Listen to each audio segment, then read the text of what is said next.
കുറെ നാളായി ഞാൻ വിചാരിക്കുന്നു ഇങ്ങോട്ടൊക്കെ ഒന്ന് ഇറങ്ങണം എന്ന്. സത്യം പറഞ്ഞ സമയം കിട്ടാറില്ല. അല്ല, ഇവളെങ്ങനെ നിർത്തിയാ മതിയോ? കെട്ടിച്ചുവിടണ്ടേ? കല്യാണ ചെലവൊക്കെ ഞാൻ ഏറ്റവും പറ്റിയ പയ്യനെയും കണ്ടെത്താം. നമുക്കിത് ഗംഭീരമാക്കണം, ഒരു ഉത്സവം പോലെ. ഗോപാലപിള്ള സാറിനെ എനിക്ക് മറക്കാൻ പറ്റുമോ? എന്നെ രാഷ്ട്രീയത്തിലേക്ക് കൈപിടിച്ച് കയറ്റിയ രാഷ്ട്രീയ ഗുരുവാണ് നിന്റെ മുത്തച്ഛൻ. മരിക്കാൻ കിടക്കുമ്പോ ഞാൻ അദ്ദേഹത്തിന് കൊടുത്ത വാക്കാ, ഈ കുടുംബം അനാഥാകില്ലെന്ന്. എന്നാ ഞാൻ ഇറങ്ങട്ടെ. ഞാനെന്തോ മറന്നല്ലോ. മോളെ, പിന്നെ മോൾക്കറിയാമല്ലോ, നിരപരാധിയായ എന്നെ ഒരു കേസിൽപ്പെടുത്തിയ വിവരം. ആ പ്രതിക്കെതിരെയുള്ള മോളുടെ മൊഴി അതൊന്നും മാറ്റി പറയണം. ഞാൻ സത്യം പറയൂ. എന്റെ മുന്നിൽ വെച്ച് നടന്ന കൊലപാതകത്തിന് കൂട്ടുനിൽക്കാൻ എന്നെ കിട്ടില്ല. തെറ്റ് ചെയ്തവരാരായാലും അവർ ശിക്ഷിക്കപ്പെടണം. കുറെ കാലം എന്റെ വീട്ടിൽ നിന്നല്ലേ തള്ളയും മോളും. ഉണ്ട ചോറിന് നന്ദി കാണിക്കാൻ പറ ദേവകിയമ്മ മോളോട്. അമ്മ പറയില്ല. സാറ് പണ്ട് നന്ദി സൂചകമായി എന്റെ മുത്തശ്ശന് കൊടുത്ത വാക്ക് വിധവയായ എന്റെ അമ്മയെ അടിച്ചു തളിക്കാരിയാക്കാമെന്നല്ല, നല്ലൊരു ജോലി വാങ്ങിക്കൊടുത്ത് സ്വന്തം പെങ്ങളെ പോലെ സംരക്ഷിക്കാമെന്നായിരുന്നു. സാറിന്റെ വീട്ടിലെ കരിയും പുകയും കൊണ്ട് എല്ലാം മുറിയെ പണിയെടുത്തിട്ട് തന്നെയാ എന്റെ അമ്മ എന്നെ വളർത്തിയത്. ഒരു വാല്യക്കാരിയുടെ കൂലിക്കണക്ക് പറഞ്ഞാ കുറെ കാശ് ഇങ്ങോട്ട് തരാനുണ്ടാവും. ഞാഞ്ഞൂളിനും പത്തി കൊള്ളാം. നീയൊക്കെ മാനം മര്യാദയായിട്ട് ജീവിക്കുന്ന എനിക്കൊന്ന് കാണണം.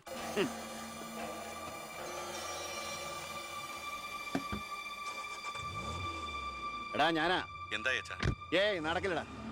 ഇന്ന് അച്ഛൻ അവളുടെ അടുത്ത് പോയി, നാളെ അവൾ അച്ഛൻ്റെ അടുത്ത് വരണം. അച്ഛൻ സമാധാനമായിട്ടിരിക്കെ, ബാക്കിയൊക്കെ ഞാൻ നോക്കിക്കോളാം.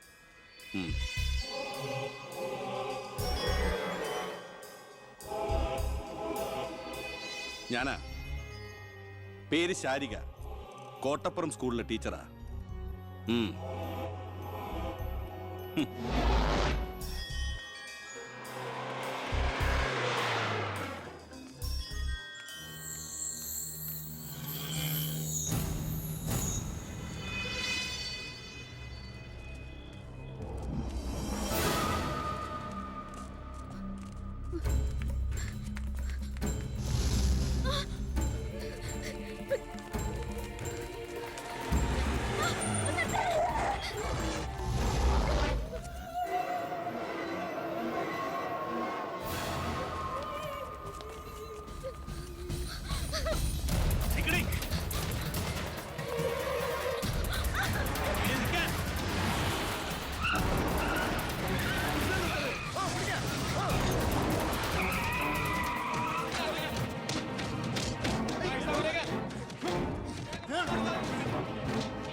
മാഡത്തിനടുത്ത് എപ്പോഴും ശ്രദ്ധ വേണമെന്ന് ഹോം മിനിസ്റ്ററുടെ ഓർഡർ ഉണ്ടായിരുന്നു. വരട്ടെ, പിടിച്ചു കയറ്റില്ല.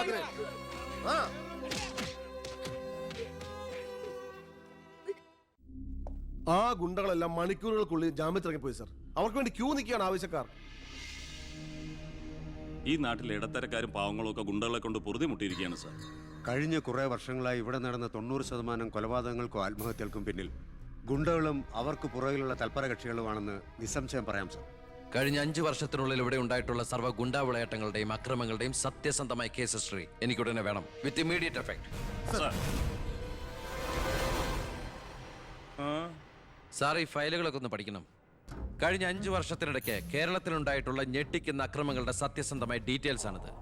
300-ലേറെ കൊലപാതകങ്ങൾ, 2000-ലേറെ ആത്മഹത്യകൾ, 3000-ലേറെ ആത്മഹത്യാ ശ്രമങ്ങൾ, അക്രമങ്ങളിൽ അംഗമംഗം വന്നവർ 6000-ലേറെ. എന്നിട്ടോ ബന്ധപ്പെട്ട കേസുകളിൽ ശിക്ഷിക്കപ്പെട്ടത് വെറും 12 പേർ. വ്യക്തമായ തെളിവുകളോ സാക്ഷിമൊഴികളോ ഇല്ലാതെ രക്ഷപ്പെട്ടവർ 650-ലേറെ. ഇനിയും പോലീസിന് കണ്ടുപിടിക്കാൻ പറ്റാത്ത കേസുകൾ 100-ലേറെ. ഇതൊക്കെ ആ അവറാച്ചനും അതിനു മുമ്പ് പ്രതിപക്ഷവും ഭരിച്ചിരുന്നപ്പോഴാ. സാർ, മറ്റുള്ളവരുടെ മേൽ പഴിചാരി രക്ഷപ്പെടാനുള്ള തന്ത്രമല്ല ഇപ്പോൾ ആവശ്യം. ഞാനിപ്പോ എന്താ ചെയ്യണ്ടേ? ഇതൊക്കെ അന്വേഷിക്കേണ്ട ചുമതല പോലീസിനല്ലേ? സമയമുണ്ടെങ്കിൽ താൻ തന്നെ പോലീസിനെ കൊണ്ട് അന്വേഷിപ്പിക്കണോ? താങ്ക് യു സാർ, ഈ പെർമിഷൻ മാത്രം മതി. നിക്ക് ഞാനൊരു ആവേശത്തിന് പറഞ്ഞു വെച്ച്. എന്താ തന്റെ ഉദ്ദേശം? സാർ, ഞാൻ പറഞ്ഞില്ലേ ഈ അക്രമങ്ങളുടെ എല്ലാം പിന്നിൽ ഗുണ്ടകളാണെന്ന്. അതൊക്കെ ആർക്കറിയാൻ പാടില്ലാത്തത്? എങ്കിൽ പിന്നെ ഈ ഗുണ്ടാവിളാട്ടം നമുക്ക് അങ്ങ് അവസാനിപ്പിച്ചൂടെ സാർ? ഈ നാട് നന്നാവണമെങ്കിൽ, ജനങ്ങൾക്ക് പേടി കൂടാതെ ജീവിക്കണമെങ്കിൽ കേരളത്തിൽ അടിയന്തരമായി ഗുണ്ട ആക്ട് നടപ്പാക്കിയേ പറ്റൂ. അതെ സാർ, നമ്മുടെ അയൽ സംസ്ഥാനത്തെ മുഖ്യമന്ത്രി ആക്ട് നടപ്പാക്കിയില്ലേ? എടോ, അവരൊരു സ്ത്രീയാ, അവർക്ക് എന്തു ആകാം. അവരെ തൊട്ടാൽ പീഡനം. സ്ത്രീ പീഡനം, എന്നെ തട്ടിയാ എന്റെ കുടുംബത്തിന് പോയി. സർ, സാറിന് ഒരു പോറൽ പോലും സംഭവിക്കില്ല. ഇതിപ്പോ പോറലല്ലോ, ഓട്ടയല്ലേ വീഴാൻ പോണത്, ഓട്ട. ഈ വെടിയുണ്ടിയും കത്തിയൊക്കെ കയറുമ്പോണ്ടാവണ ഓട്ട. സർ, ഞാൻ പറയുന്ന താൻ എന്ത് പറഞ്ഞാലും ഞാൻ സമ്മതിക്കില്ല. ഇതൊക്കെ തനിക്ക് മുൻപരിചയം ഇല്ലാത്തോണ്ട് തോന്നുന്നു മണ്ടത്തര. എങ്കിൽ പിന്നെ സാർ ഒരു കാര്യം ചെയ്യും, മുൻപരിച്ചുള്ള ആരെങ്കിലും വെച്ച സാർ അങ്ങോട്ട് ഭരിച്ചോ. ഞാൻ രാജിവെക്കാൻ പോവാ. രാജ്യ ഡോ, നീ എനിക്ക് ഹാർട്ട് അറ്റാക്ക് ഉണ്ടാക്കുന്ന വർത്താനം പറയരുത്. നീ രാജിവെച്ച് പോയാ എന്റെ മന്ത്രിസഭ മൂക്കൂത്തി വീഴില്ലേ? എങ്കിൽ എന്റെ വഴിക്ക് വരേണ്ടി വരും. നീ പറയണേല് കാര്യമുണ്ടെന്ന് എനിക്കറിയാം, പക്ഷെ നിനക്കൊരു കാര്യം അറിയില്ല. ഇവിടുത്തെ എല്ലാ രാഷ്ട്രീയ പാർട്ടികളുടെയും നിത്യോപയോഗ സാധനങ്ങളിൽ ഒന്നാണ് ഈ ഗുണ്ടകൾ. അതുകൊണ്ട് ഭരണകക്ഷിയും പ്രതിപക്ഷവും ഇതിന് സമ്മതിക്കില്ല. ഈ ബില്ല് നിയമസഭയിൽ പാസ്സാവൂല. അറിയാം സാർ. ആദ്യം നമുക്ക് മന്ത്രിസഭ കൂടി തീരുമാനിക്കാം. ഗവർണറെ കൊണ്ട് സ്പെഷ്യൽ ഓർഡിനൻസ് പുറപ്പെടുവിച്ച് ഈ ഗുണ്ട ആക്ട് നടപ്പിലാക്കാം. എന്നിട്ട് 6 മാസത്തിനുള്ളിൽ നമുക്ക് നിയമസഭയിൽ പാസ്സാക്കിയെടുത്താൽ മതി. ആ 6 മാസം മതി എനിക്ക് കേരളത്തിലെ സർവ്വ ഗുണ്ടായുസം തുടച്ചു നീക്കാൻ. അല്ല, ഈ Thank you, sir. ഗുണ്ടകളെ എനിക്ക് വേണം.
ഇതാ ചാവി.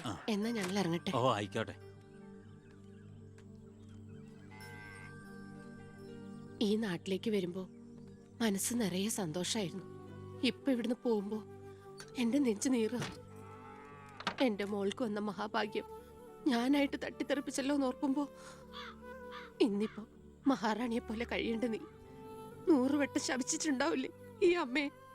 ഇല്ല അമ്മേ, അർഹിക്കാത്തത് ആഗ്രഹിക്കരുതെന്ന് കുഞ്ഞുനാളോട്ട് എന്റെ അമ്മയല്ലേ എന്നെ പഠിപ്പിച്ചത്. അമ്മ കേറ്.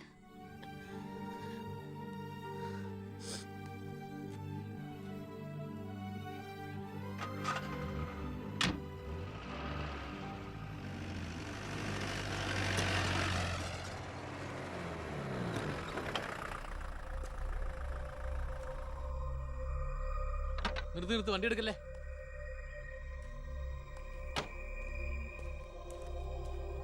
എന്താ പെട്ടെന്ന് ഇങ്ങനെ ഒരു തീരുമാനം? സ്കൂളിൽ ടെമ്പററി പോസ്റ്റ് ആയിരുന്നല്ലോ, അത് കഴിഞ്ഞു. ഇനിയിപ്പോ ആരാ ഉള്ള ഇവിടെ? ഞങ്ങൾ പോവാൻ നാട്ടിലേക്ക്. ഞാൻ ആ പഴയ പോസ്റ്റ് പെർമനന്റ് ആക്കി തന്നാലോ? വേണ്ട, എനിക്ക് പേടി എവിടെ ജീവിക്കാൻ. അവിടെ ചെന്ന് 10 കുട്ടികൾക്ക് ട്യൂഷൻ എടുത്തിട്ടാണെങ്കിലും ഞങ്ങൾ ജീവിച്ചോളാം.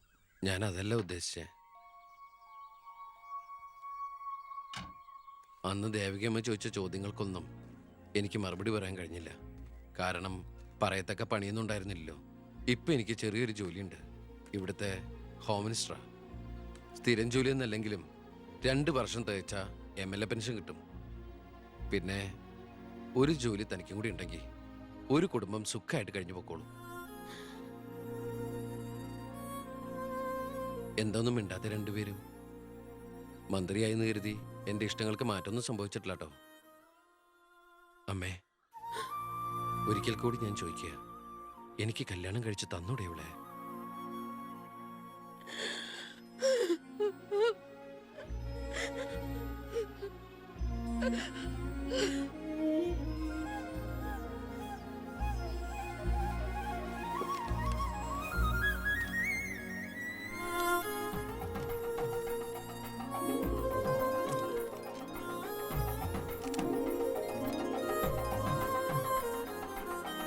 ആരാ സാക്ഷികൾ? ഒരു സാക്ഷിയുണ്ടേ, ഒന്ന് മറക്കേ സാറേ. ജോസഫ് വർക്കി, കുണ്ടാലി തെക്കേതിൽ, ചിറ്റാരിക്കര. ഈ ധന്യ മുഹൂർത്തത്തിന് സാക്ഷിയാകാൻ ഒരവസരം എനിക്ക് തരണം. ദാ ഇവിടെ. അങ്ങോട്ട് മാറി നിൽക്കണോ? മാറിയിക്കാൻ പറഞ്ഞപ്പോ ഓക്കെ. തട്ടിപ്പും വെട്ടിപ്പും ഒക്കെ നിർത്തി ഇനിയുള്ള കാലം ഒരു നല്ല മനുഷ്യനായിട്ട് ജീവിക്കണമെന്നാണ് എൻ്റെ ആഗ്രഹം. നല്ലതാ. മന്ത്രിയോടൊപ്പം നടന്നില്ലെങ്കിൽ വീട്ടിലും നാട്ടിലും ഒരു പട്ടിയുടെ വില പോലും എനിക്ക് കിട്ടില്ല. എന്നെ കൈവെടിയരുത്. ഞാനൊന്ന് ആലോചിക്കട്ടെ. എന്താ ഈ പത്രക്കാരും പോലീസുകാരും കാണിക്കുന്നത്? മന്ത്രി വൈഫ് ഒന്ന് പുറത്തേക്ക് ഇറങ്ങിക്കോട്ടെ. ഇന്നത്തെ കൊരകന്റെ പൂമാല കിട്ടിയ പോലെ തിക്കും തിരക്ക് ഉണ്ടാക്കണ എന്താന്നാ ഞാൻ ഉദ്ദേശിച്ചേ.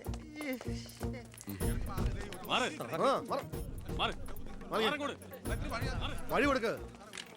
ഈ പാവപ്പെട്ട പെൺകുട്ടിയെ വിവാഹം കഴിച്ചത് പഴയ ബാല്യക്കാരുടെ മകളോട് ബാല്യകാലത്തിൽ തോന്നിയ കടുത്ത പ്രേമം കൊണ്ട് തന്നെയാണോ? നാട്ടുകാർ മുഴുവൻ നോക്കി നിൽക്കെ ഒരു ഗുണ്ട പഴപ്പിച്ച ഈ പെണ്ണിന് ജീവിതം നൽകിയത് ജനസിമ്പതി നേടി പ്രശസ്തി പിടിച്ചു വെക്കാൻ വേണ്ടിയല്ലേ? വിട് സാറേ. ഹേയ്, പത്രക്കാരോട് ഇങ്ങനെയൊക്കെയാണോ? അതിനുള്ള മറുപടിയൊക്കെ ഞാൻ പറഞ്ഞോളാം. അനന്തുമാർ വാ. കളി എന്നോടോ?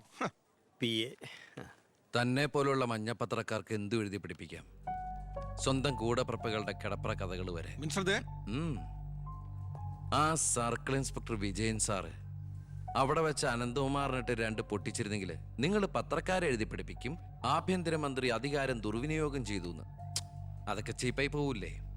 പക്ഷെ ഒരു ഭാര്യയെക്കുറിച്ച് പറയുമ്പോൾ ഭർത്താവ് കുറച്ച് ചീപ്പായാലും വലിയ കുഴപ്പമൊന്നുമില്ല അല്ലടാ അനന്തകുമാറെ. സാറൊന്നും കണ്ടിട്ടില്ല, അനന്തകുമാറൊന്നും കൊണ്ടിട്ടുമില്ല. താടി ഉള്ളതുകൊണ്ട് പാടറിയില്ല. കല്യാണം കഴിഞ്ഞ് വധുവരന്മാർ ഇങ്ങോട്ട് എഴുന്നള്ളുന്നുണ്ടെന്ന്. ഒരു കാര്യം ഞാൻ പറഞ്ഞേക്കാം, അവരെ ഈ പടി കയറ്റിയ ആ നിമിഷം ഞങ്ങൾ ഈ പടി ഇറങ്ങും. അതിലൊരു മാറ്റവും ഇല്ല. അമ്മേ, ദാ അവരെത്തി.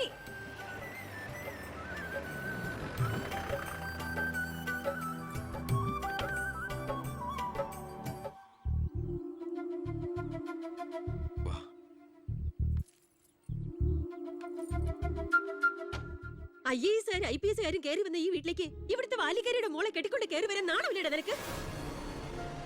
ഈ കെട്ടിലമ്മേ മന്ത്രിമന്ദിരത്തിലേക്ക് കെട്ടി എഴുന്നള്ളിക്കാൻ വരുന്നില്ലേ? അതെ, അത് തന്നെയാണ് ഉദ്ദേശം. ആഭ്യന്തരമന്ത്രിയുടെ ഭാര്യ മന്ത്രിമന്ദിരത്തിൽ തന്നെയാ താമസിക്കേണ്ടത്. അല്ലാതെ അച്ചുവീട്ടിൽ അട്ടിപ്പേറ് കിടക്കുന്ന ഭർത്താക്കന്മാരുള്ള സ്ഥലത്ത് ഞങ്ങൾ താമസിക്കുമെന്ന് കരുതിയോ?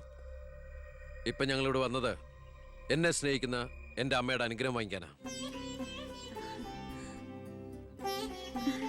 വാ മോളെ, വലതുകാല് വെച്ച് ഐശ്വര്യമായിട്ട് കയറി വാ. ആ പടി ചവിട്ടി പോരുത്.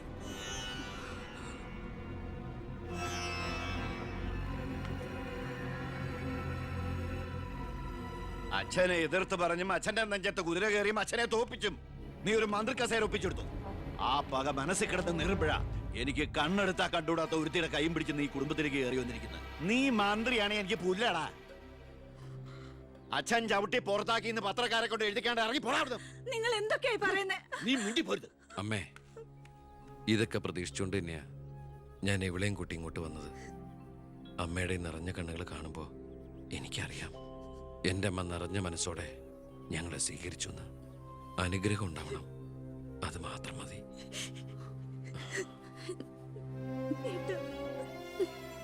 വാ.